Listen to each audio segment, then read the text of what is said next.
le grand philosophe français qui a tout fait en Libye, qui vous dit il y a charia et charia.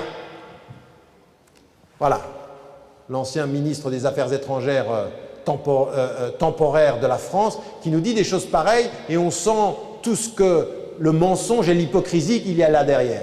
Mais on vous parle du politique. Mais en fait, aujourd'hui, en Libye, ce n'est pas le politique le problème, c'est que toute la manne économique pétrolière et toute la reconstruction, elle est dans les mains de ces 4 pays qui sont entrés au départ, au premier rang desquels les États-Unis, la France, la Grande-Bretagne et le Qatar. Ils s'occupent de toute la construction, la reconstruction, et ils ont mis la main mise sur le pétrole. Pourquoi les Russes et les Chinois ne sont pas d'accord sur la Syrie? Parce qu'ils ont vu ce qu'on leur a fait en Libye. Ils ont été complètement sortis du jeu.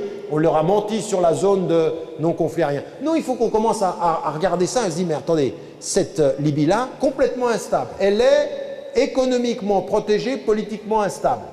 C'est tout à fait intéressant d'ailleurs. Pourquoi? Parce que la Libye instable a directement un lien avec le Mali et le nord du Mali.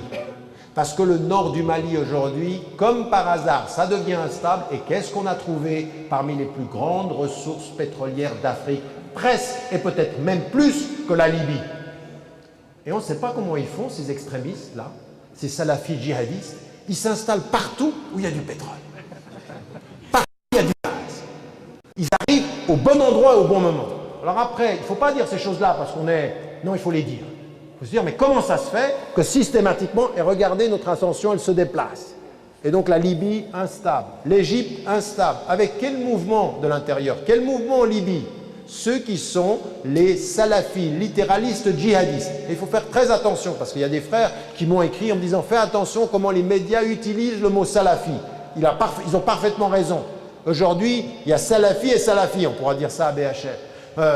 Il y a salafi qui est une tradition de l'honnêteté, de la sincérité et de la voix du prophète ﷺ, les 3 premières générations. Certains sont réformistes, certains sont littéralistes. Et aujourd'hui, il y a des salafis qui sont littéralistes politisés, dont certains sont effectivement liés à une tendance extrémiste au sens de ce qu'on appelle djihadiste.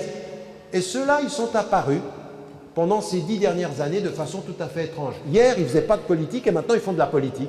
Hier, ils disaient la démocratie c'est du kufr et maintenant ils disent c'est du kufr mais ils y va quand même. Ils sont présents. Ils ont fait 24% en Égypte. Ils sont présents. Et qu'est-ce qui se passe? Il se passe qu'ils sont en train de déstabiliser les réalités en Tunisie. La Tunisie vit un vrai moment de déstabilisation maintenant par la présence interne du vrai conflit qu'il y a à l'intérieur. Et la même